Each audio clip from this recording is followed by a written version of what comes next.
Hello everyone, welcome to Closers Coffee. I'm your host, Carlos Figuerello. On this episode of Closers, we're talking with Omair Tariq, the Chief Operating Officer of Blinds.com. In addition to being a leader in the e-commerce space, Omair is a board advisor for a venture capital firm called Mercury Funds. He's a mentor at the Capital Factory and a board advisor for several startups. In talking with Omair, we discussed the leadership philosophy, the infrastructure required for hypergrowth, and his passion for helping startups exceed their goals. I really enjoyed our conversation, and I know you will too. Stay tuned for more. This Closers episode is sponsored by Outfield. Outfield is an industry-leading CRM for sales and marketing organizations across the globe. Outfield helps teams optimize their sales process, gamify their productivity, and increase revenue. Download the Outfield app now and use the promo code CLOSERS for 10% off.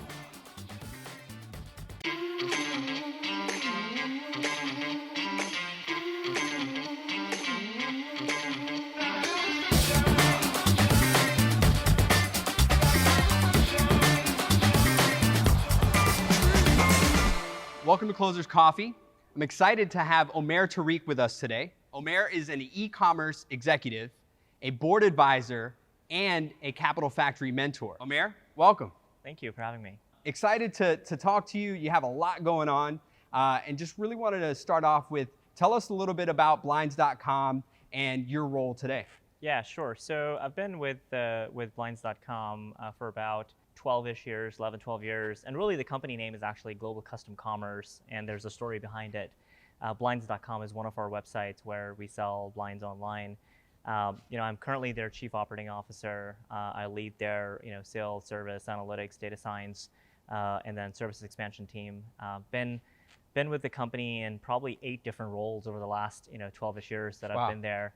Started with them as employee number 36 and have stuck around because there is no grass that's greener on the other side. Never.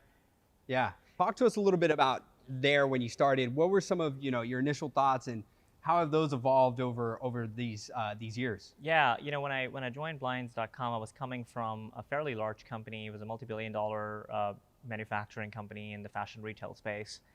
And when I first came to Blinds, they were, a small, 30-ish person company, and you come and it's very contrasting because you don't have that fancy office, you don't have the people in suits and the corporate culture and bureaucracy and process, but you have a lot of authenticity. And that was my first observation, where I remember coming in and interviewing with back then the accounting manager.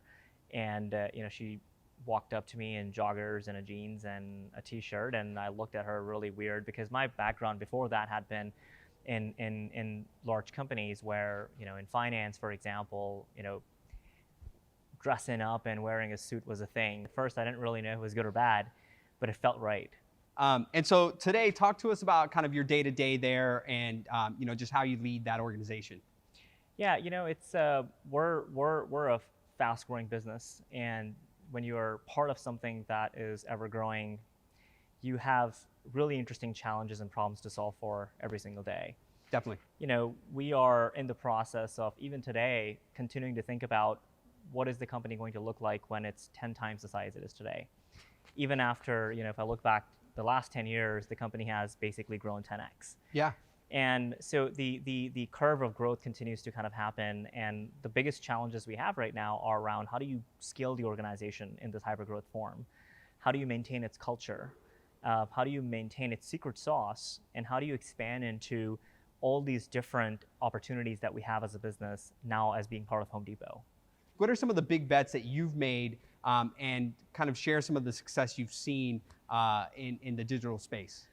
Yeah, look, we're a digital company, so our bets are not necessarily on, we're doing everything that other digital companies are doing as well. Our biggest bet is on our people and our culture. And I think what a lot of companies talk about it. I don't see a lot of companies actually doing it. Sure. But we as an organization have kind of, in every single part of our strategy, our vision, our execution plan, have called our people and our culture as the number one most important thing. Once you invest in people the right way, then you just start innovating and you start executing and you start figuring out complex problems faster and better than everybody else.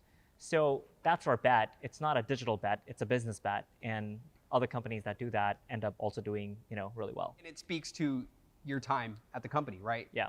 Obviously, they've invested in you, and you've continued to succeed, has brought you to the man that you are today, and that just speaks to the vision that you've shared. So really awesome. In terms of e-commerce, you and I chatted. We've both been in retail and understand retail. The e-commerce game is changing on a daily basis. What are some of the trends you're most excited about? What are the things that you see in the next, future-looking 10 years that will impact digital marketing and consumer behaviors? Yeah, look, it's something that's still very shocking to people is that about 10-ish% of total retail happens online. 90% of or 80 to 90% of it is still happening in physical brick and mortar stores. When you think about that and you see how quickly and fast e-commerce has grown, it kind of gives you a sense of scale, which is you're still only 10% of the big pie. At the end of the day, that pie is going to continue to grow as people become increasingly comfortable with digitization.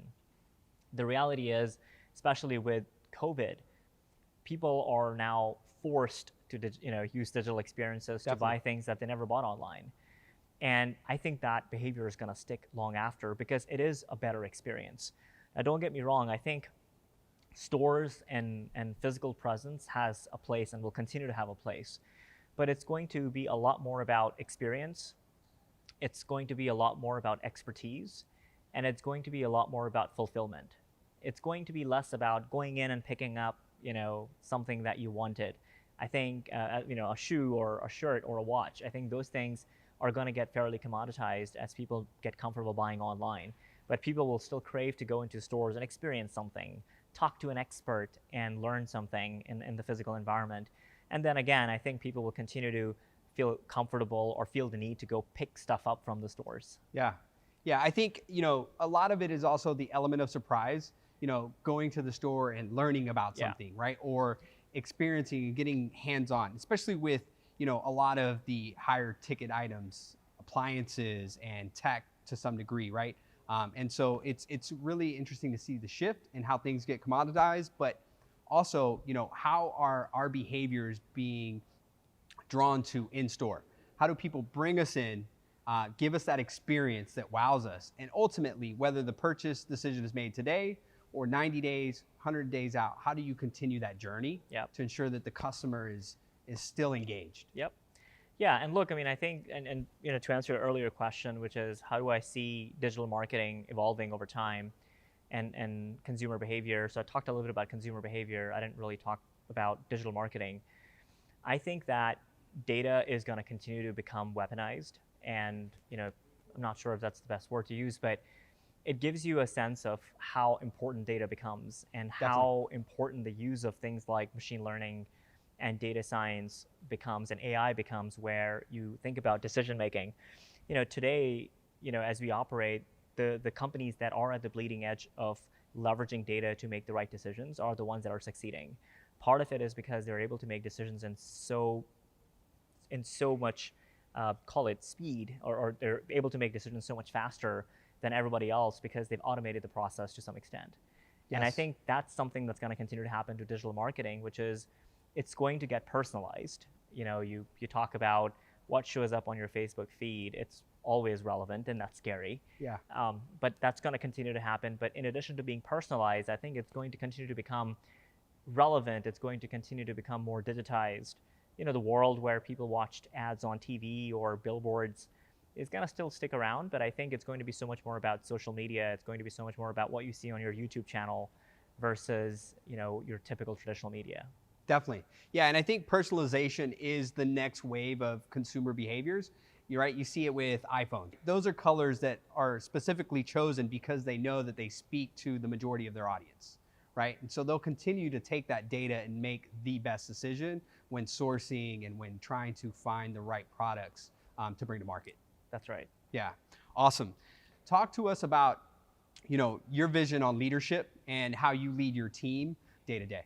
Look, culture is something that is the software of every company. And the hardware are things you do and the strategy you have and the vision you have. it's hard to kind of tangibly explain what culture is. Definitely.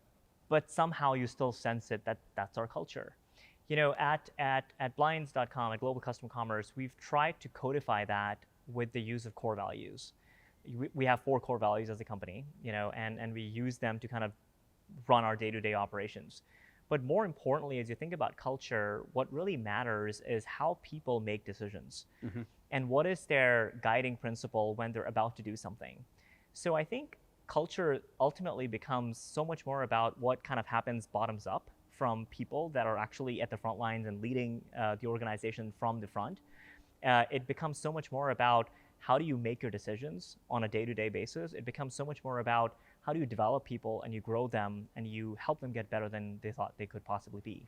So, culture is such a strange topic to talk about because it's not like a scientific principle where you can explain it in a form of an equation. Yes. It's just there, and you know it when it's not. So I think it's really up to the leaders as they start their companies and they grow their companies, that culture has to be front and center as part of who they are and what they want to become. Because the vision is easy to create, strategy is easy to create. Honestly, it's not very hard to execute.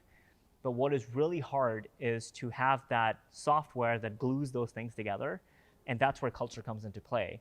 In some ways, I would even say that culture is probably more important than all of the things that happen in a business. As the chief operating officer, right, you have to make sure that culture is intertwined in everything that you do, right? That you are empowering people from your level all the way down. So talk to us a little bit about how you lead those tactics, how you make sure that you're empowering decision makers. Look, at the end of the day, leadership is something that's fairly simple to understand.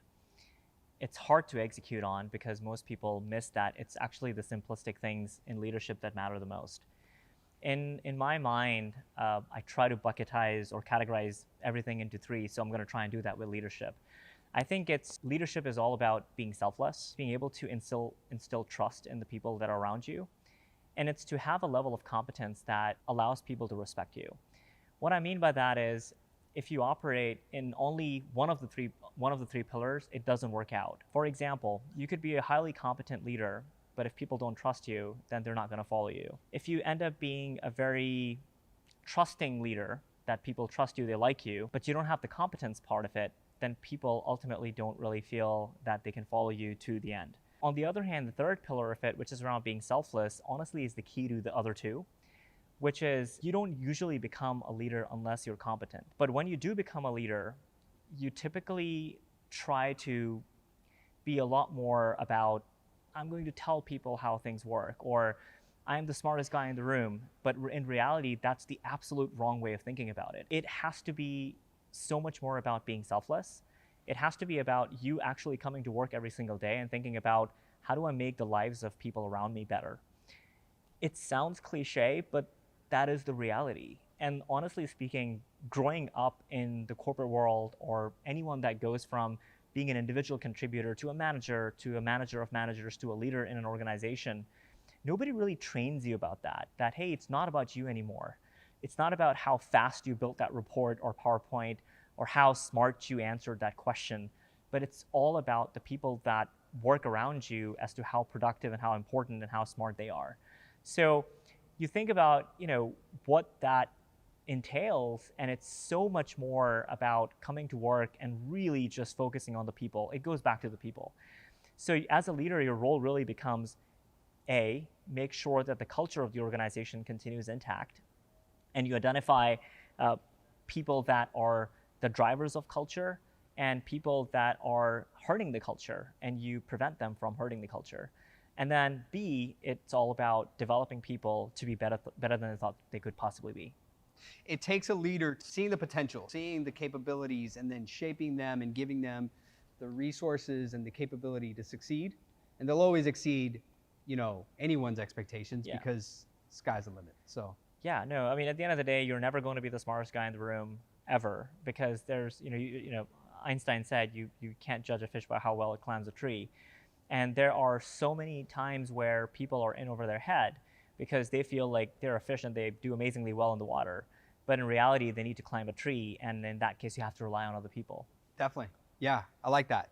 And so, kind of jumping back to culture, tell us some of the things that you've instilled to create this winning, inclusive culture at your organization. Yeah, look, it's not one person's job. Everybody in the organization has equal kind of say and influence over managing culture. You know, one of the most important things we do as part of hiring and bringing people on is that they have to go through a cultural panel. Okay. You can't get a job because you are a technical expert in your field. You just can't get a job because you went to a good school. You just can't get a job because you have great experience. You have to have all of that. Those are table stakes things. But you also have to fit in to our organization. And again, we go back to our core values to understand whether someone fits in or not. So we make sure that as part of the interview process, we are asking questions that help us understand whether that person actually lives our core values without actually knowing what they are. Yeah. And there's a way to do that, which helps ensure that there's an objective way where you're bringing people on. Again, if you use your core values to kind of identify your culture, it helps codify it. Awesome.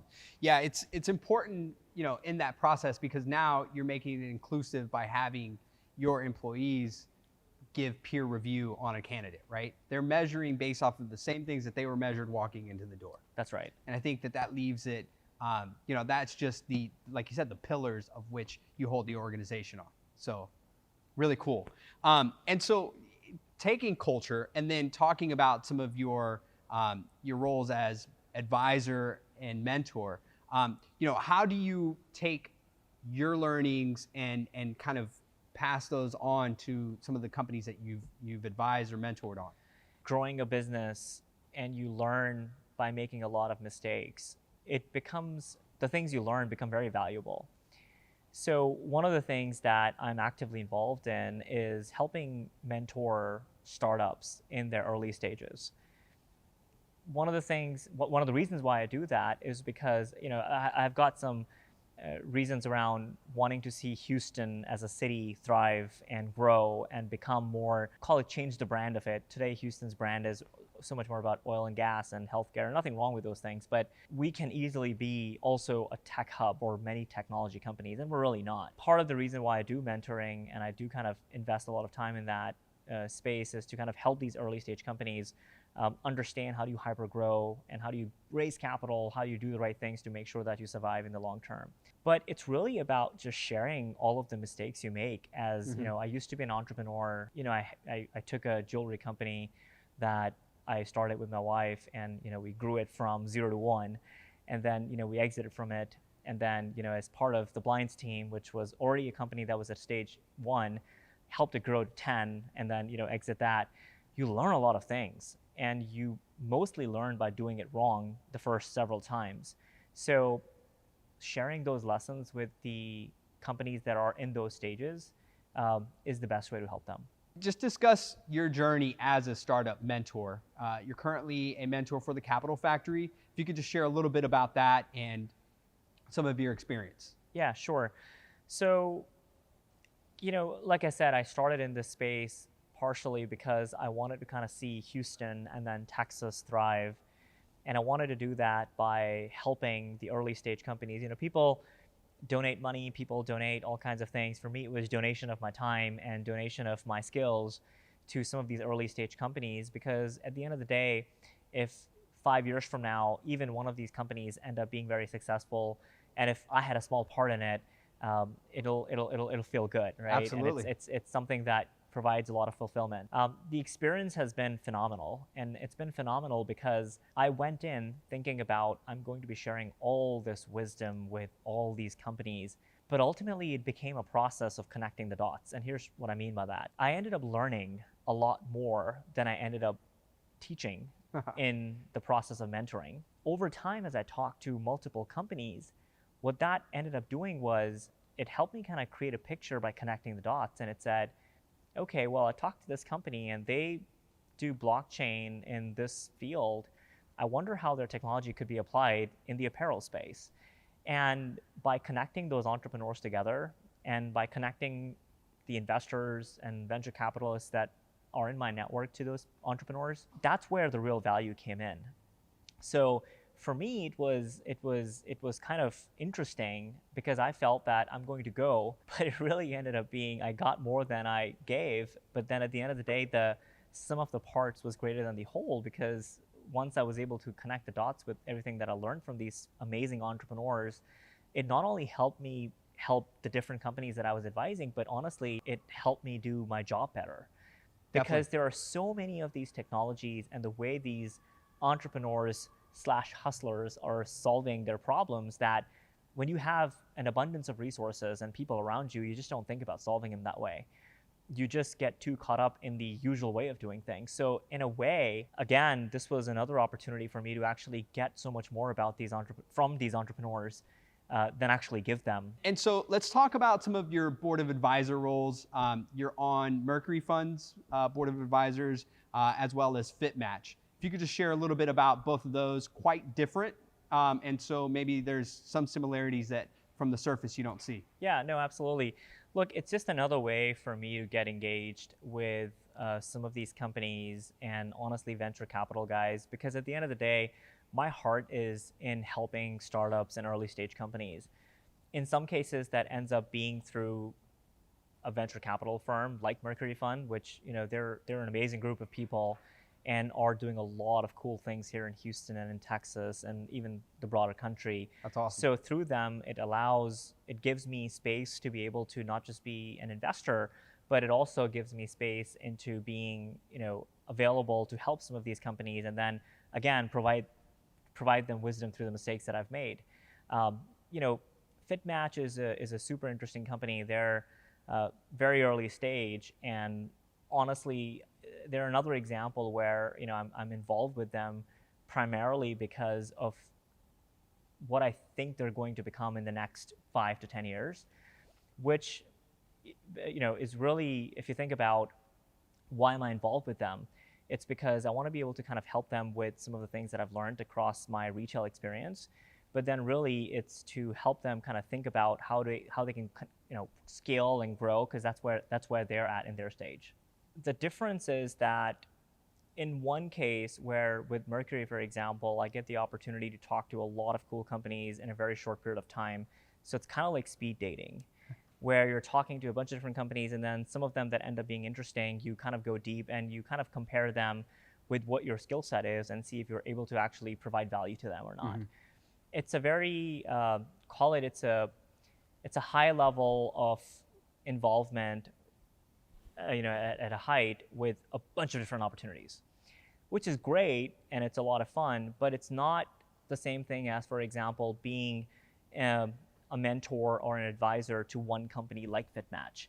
Because with them, you get to go really deep versus going across a broad portfolio of different companies and different entrepreneurs. And being an operator and previously being a CFO and leading strategy, what I've learned is that a lot of people are great strategists, and then there are a lot of people that are great operators, but there are not a lot of people that are able to do both things at the same time. And in a way, by me being involved with Mercury is a lot more about strategy. Definitely. And with FitMatch, it's a lot more about operations. Yeah. So it helps me make sure that the things that are hard to do together, I continue to do them so that I can continue to improve myself in it. Houston's it's an amazing city. It's underrated. And that's Sure. The part that, really upsets me, because it really does not get talked about in the same sentence as Austin even, or San Francisco, or New York, or Chicago. And if I think about the why behind it, it's partially because of the brand that the city has developed. Texas in general has developed that brand of like being in a more old school type of a city or a state. Yeah.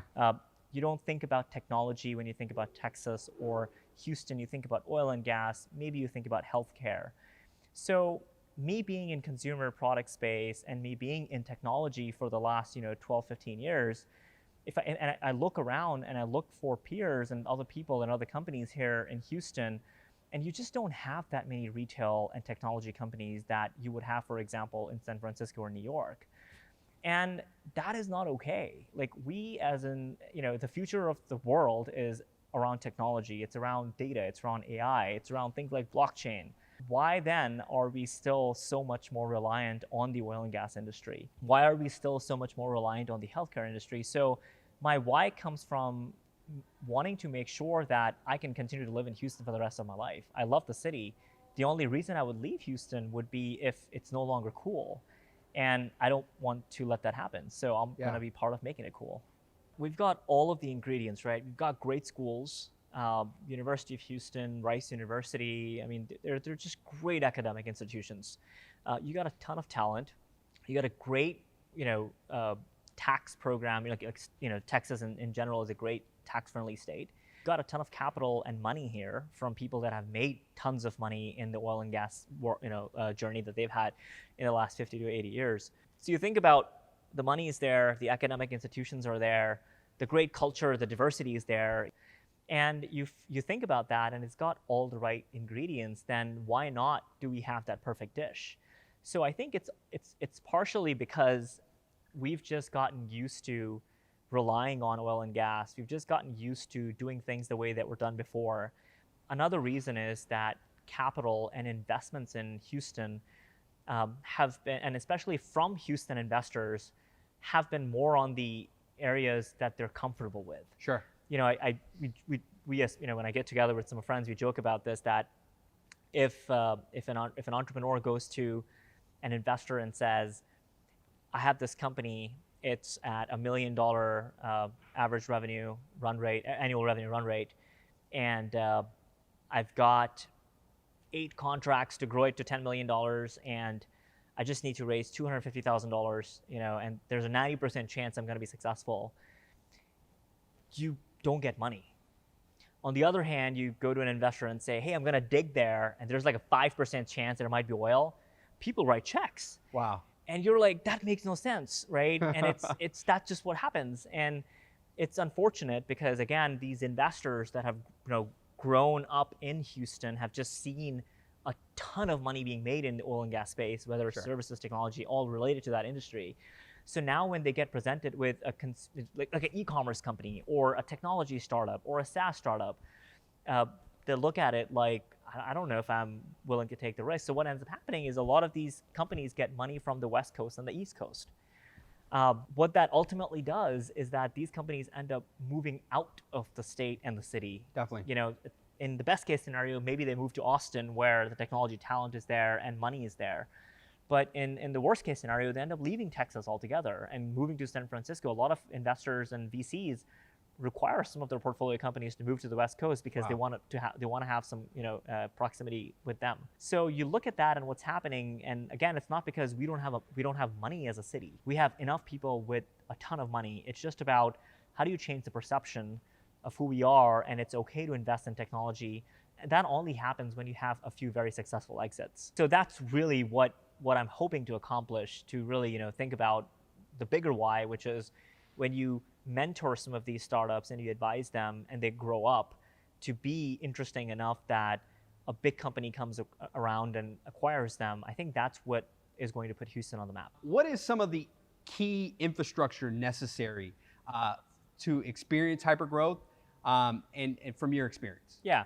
Look, I don't think infrastructure is necessary to achieve hypergrowth. I think infrastructure is necessary to maintain it. Okay. I think hypergrowth happens when you have the right product and you're selling it to the right group of people, and you've done a great job of marketing, and you've created a big customer base around it, and as a result, many people want it. So if you have a great product and you have a great technology, you're going to get very, very quick growth in the early stages of your company. The problem occurs in being able to maintain it. And 9 out of 10 times, that's the stage, surprisingly, that companies actually end up imploding. You would think that most companies kind of implode because they're not able to get their first customers, and that happens a lot, obviously. But I do see an equal number of companies failing in the hypergrowth stage. And part of the challenge is because a lot of founders don't end up becoming CEOs. There's a big difference between the two of those things. You could be an innovator, you could be someone that creates something out of nothing, but taking that something to be much bigger. And going back to the analogy that I used, which is going from 0 to 1 requires very different skill set compared to what is needed to go from 1 to 10. As part of that growth, first of all, founders need to kind of start becoming CEOs. What that means is no longer is it about them doing the best job possible in selling their product. It's not about them meeting every customer or potential client. It's not about them coding and developing the best technology. It's about them hiring the right people around them to solve these complex problems. That's number one, which is as companies go from, okay, I've got a great product and great technology and great traction, now it's about really hyperscaling it. The first step is about hiring the right people that you can comfortably delegate to. That is surprisingly really hard for founders. Like founders just are not comfortable delegating things. Yeah. They are very used to doing things their way. And what ends up happening is because they're the bottleneck, their company that could become a 10 million, 20 million, $100 million company never becomes that because they just don't delegate. So that's number one. When you go past the stage of delegation and you've hired the right people and now these people are essentially leading different functions in your organization or your company at that point, then it becomes about thinking about how do you put in systemic processes to codify execution. If going from 0 to 1 is all about having the right vision and strategy, going from 1 to 10 is all about systematizing execution. I just made that word up. I like it though. But it really comes down to that. And what I mean by that is, are you all of those things that are that appear to be a complete waste of time in the 0 to 1 stage, which in reality is actually a waste of time. You don't want to develop 5-year financial plans when you're going from 0 to 1. You don't want to have a systemic process of how do you approve things, how do you actually make decisions. You don't want to have, honestly speaking, you don't even have to have a strategy document. You don't even have to have core values. You don't have to think about a culture when it's really just you and your co-founder, right? Yep. But all of these things start becoming essential to your success once you get to the 5 to 10 to 15 people on your team. You've got to have a culture. You got to have core values. You got to have a vision that everybody understands. You got to have a strategy that is so simple that every person on your team understands what your strategy is. You got to have execution that glues the whole organization together and does not cause chaos. How does that happen? Well, that happens by investing in having a plan, having a project management team or a project manager at the very least, having a regular cadence of discussions, measuring, capturing data, right? All of these things become like the engine that powers you to go from 1 to 10 and then ultimately 100. And unfortunately, a lot of founders continue to kind of rely on their gut to make decisions. They don't capture data. They don't invest in planning tools. They don't invest in their employees and their culture.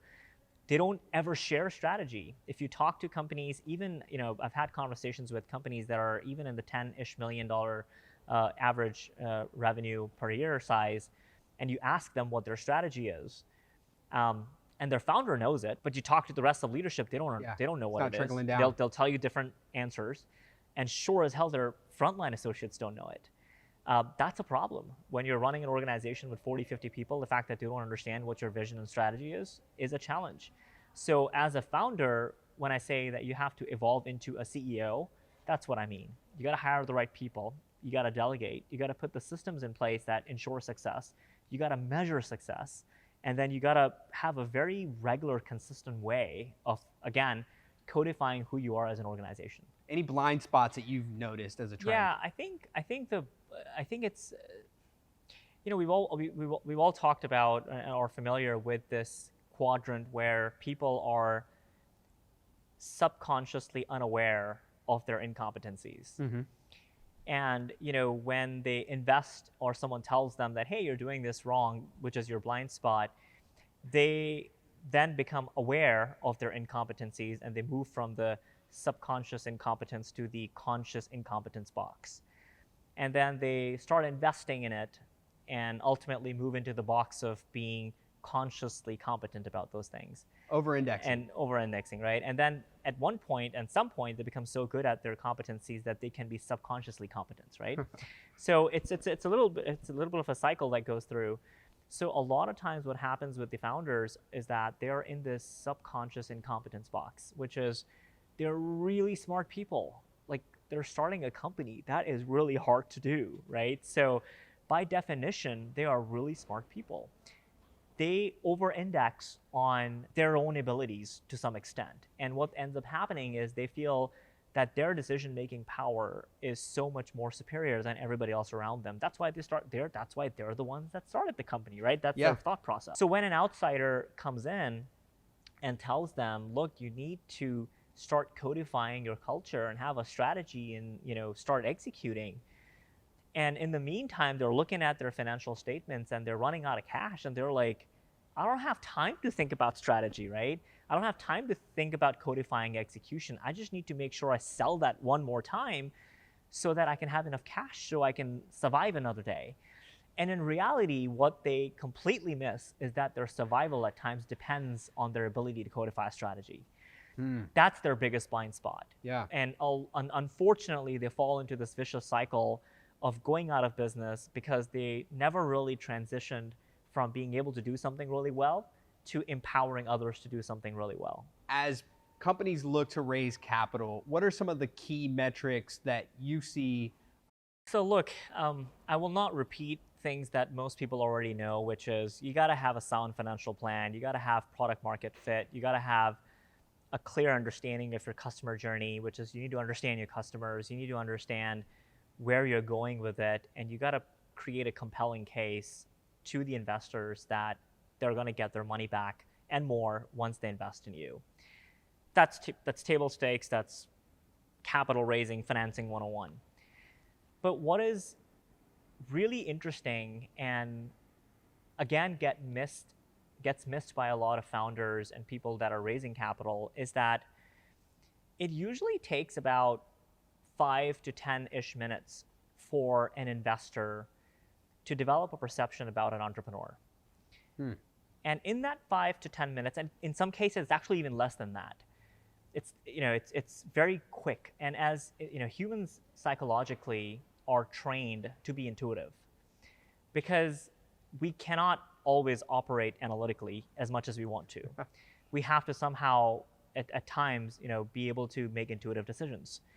And what a lot of founders miss is that many times the intuitive decision that an investor makes in the first 5 to 10 minutes they meet the founder is ultimately what ends up determining their fate. It's not about showing up dressed up in your suit. It's not about having a PowerPoint deck that is perfectly symmetric in every page and has all the right information. It's not about the colors you use on the deck. It's not about what you start your pitch with. It's really not even about the way you communicate. It's the combination of all of those things and how they synergistically work with each other. So when you think about preparing for an investor conversation, a lot of times founders make sure that they have the right financial model. Some of them make sure that they have a PowerPoint deck or a way to tell their story that is clean. A lot of founders do this all the time where they would put in just text on a PowerPoint page and be like, I have such a cool product, that's going to be good enough. Yeah. Sometimes they show up in shorts and tees because they're like, that's our culture, that's what we do. And that's okay. But at the end of the day, if the entire, call it, perception and the brand that you're creating in front of the investor in the first 10 minutes you meet them is not on point, it's highly unlikely they'll invest in you. So you've got to get really detail-oriented about every single micro interaction you're going to have with the investor from the time that you first meet them. You have to plan it, and you have to be very proactive about thinking about how you're setting the brand. You have to be very deliberate about it. You cannot set the brand and perception, you cannot let someone else set your brand and perception. You have to be deliberate about setting your brand and perception. It is something that many entrepreneurs miss. You meet this genius founder that is a PhD in genetics and has a great product that has a patent behind it. But in the first 10 minutes of their conversation, they're unable to impress the investors with their ability to scale or delegate because they're so smart that they're stubborn. Sure. And you're not going to get money. You're just not, unless part of giving you money is telling you that you're no longer going to be the CEO, right? So it honestly comes down to a lot of those intangibles, in my opinion. Everything else is table stakes. Like, you have to have sound financial modeling behind it. You got to have a good story, product market fit, all the things that I said earlier. But it's really the intangibles that ultimately seal the deal. Just really want to learn more about you. Just discuss a little bit more about your personal life, your hobbies, and your interests. What are some of the things that you do on your time off and that you enjoy? In terms of my personal hobbies outside of family, I love flying, so I'm a pilot. Wow, And that's awesome. aviation is something that has always been kind of like my dream ever since I was young. My early education was in astrophysics, and I had always aspired to go work for NASA and maybe work on their Hubble telescope program, and ultimately at some point in time become an astronaut. That never happened, but that's okay. Yeah. I chose a different path and things worked out. But I've always marveled at flight. And I've always marveled at how planes are able to stay up in the air and the physics behind it and the math behind it. So it was only natural for me to kind of start thinking about, flying as a hobby. I started about a couple of years ago, and went through the process of becoming a pilot, and I've thoroughly enjoyed that. And it's one of those things that are probably more unique than anything I've ever done, because you're in a state of meditation and an adrenaline rush at the same time. Yeah. You just can't get that in anything else you do, because you're either meditating or you're in an adrenaline rush. So when you're flying, you just have to be so hyper focused on so many of the things that can go wrong when you're flying a plane, that you get into this state of like automated meditation and flow that you kind of tend to forget about what's happening around you. Definitely. And you just are in that zone for the time that you're flying. To be able to experience the world from above is just fascinating. Every single time, it's fascinating. It doesn't change. It doesn't get old. Every time you take off and you go to 1,200 feet or 1,800 feet or 3,000 feet, it's just, you look down and you're like, oh my God, that's beautiful. So it's something that I love doing, and I'm very passionate about. And like I said, I plan to do that for a long time. Yeah. And so on that note, how, in terms of distance, how far have you flown? What's the cadence there? Do you fly often? Yeah, I mean, I fly every week. And Wow. I've not been to too many far places yet, because doing a cross-country flight is much more complicated when you're in a small plane and you're a solo pilot. And even though I've been flying for about a year and a half, I haven't got thousands of hours Sure. like a commercial pilot would. So I stay close in Texas, and I've gone to some other cities around. But I think the part about planning for a flight, the part about getting ready to take off, the part about once you're in the air, what do you have to do, is probably it's very analogous to my business world in a way. Yeah. Because as an operations leader, I have to plan, but then more importantly, I have to execute, and I have to make sure that everything is happening in unison, right?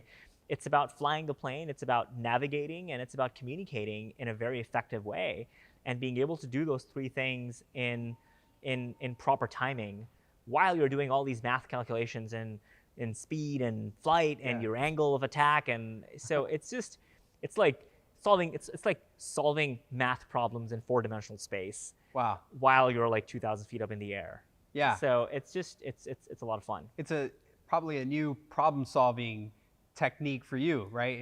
It's a lot going on at once. Yeah. But you're staying true to the core of aviation, which is aviate, navigate, communicate. That's right. So That's right. Awesome. And in terms of life, anything else like that you enjoy to like take stress off, or like for me, I have to run and work out just to get the stress off from the day to day. Anything like that gets you to de-stress? Yeah, look, I mean, I mean, I love working out. I work out, 6 days a week. I love reading books. I read a book a week. Awesome. I just love reading because it's, again, a way for me to gather all these dots that will ultimately at some point in my life connect and help me solve a problem. I love traveling. I think I shared that with you earlier, but I just love exploring new places. And the world is such an interesting place where you go to these cities where culture and food and people are very different, but the essence of who they are is exactly the same. And Yeah. in the world we live today, especially, right, where there are all these things that happen that kind of divide people, and we talk about humans being different and different colors and different races.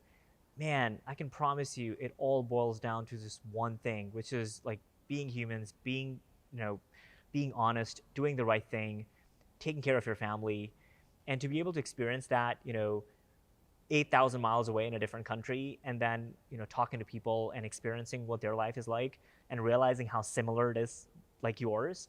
Yeah. It's just a fascinating feeling. So I love traveling and with my son and my wife, and we try to do as much traveling as we possibly can. That's That was part of awesome. the reason why I ended up becoming a pilot. Was at some point in time I aspire to just travel with my family when I'm flying myself. Yeah. My wife still doesn't trust me on that yet, but hopefully one day she will. Yeah, no, that's awesome. And you mentioned reading. I love reading. I've during this quarantine time, I've made sure to carve out specific times of my week just to get that in the books. I'll be honest, it's something that I've over time have gotten better at. But any good books to recommend for our audience out there? Yeah, so I'm a big fan of behavioral psychology. It has helped me understand, how people think, Yeah, because at the end of the day, it's really all about people, and it's really all about how we interact with different things around us. So I love reading behavioral psychology books. One of my favorite books is Predictably Irrational by Dan O'Reilly. It's awesome. such a cool book because it talks to you about all of the things you would think that are true, but they're really not. And it's a very classic book, and many people have read it, but I just can't get over it. More recently, I've read another book called Blink by Malcolm Gladwell. That's a great book. Yes. So just behavioral psychology related books are kind of like my thing. I love reading about it. Yeah, yeah. I used to be, well, I am into self-help books, right? Love just to create and learn how to be a better me. But I also read a lot of business books. So recently read Measure What Matters. Oh yeah, Great book. OKRs. Yes, gotta have them, right? And I've incorporated those into my life, right? Yeah. Just making sure that, personally, me and my family are in the direction that I've set forward, right? Yeah. While professionally also, you have to have OKRs. Never looked at it from a personal perspective. Yeah. And sharing those with my family and my wife, and just having mutual agreement there has really helped. Well, the best part about Measure What Matters is that it's the only execution framework in the world, to my knowledge, that is so simple that you can explain to a 5-year-old. Every other Yes. execution-related framework that's out there is a bit more complicated, and when you think about that, the best way to measure execution in an organization, it's about simplicity and everybody understanding it. So I think OKRs, I mean, we actually use it in our organization too, and it's Measure What Matters is another great book. That's awesome. Omair, thank you so much for your time, man. You've shared a lot of great insight, truly valuable information for our audience. For those out there, thanks for watching Closers, and we'll catch you next time.